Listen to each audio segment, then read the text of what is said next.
Buongiorno signore, buongiorno. Buongiorno, lo sa che è in piazza San Marco a Venezia?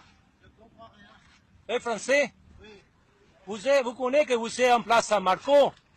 Le corazon de Venise, la part plus belle, la plus jolie, la plus importante, la part plus historique de Venise.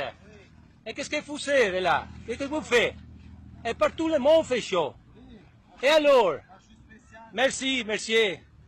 E viva la France! Difficili da equivocare per i parlanti in qualsiasi lingua occidentale le poche frasi scandite in un simpatico esperanto dal gondoliere autore di questo filmato, rapidamente diventato virale sui social. L'episodio risale a un paio di giorni fa, durante il picco massimo dell'ondata eccezionale di calore che ha dato alla testa a più di qualcuno.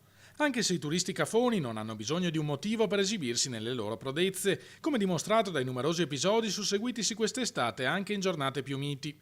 Inevitabile il diluvio di polemiche scatenate in rete dai veneziani, la maggior parte dei quali si domanda dove fossero i vigili urbani, che, va detto a loro discolpa, non possono certo essere onnipresenti. Erano tutti a Sant'Erasmo, replica ironico un altro commentatore, con riferimento al discusso blitz per controllare assicurazioni e revisioni delle auto nella remota isola della Laguna.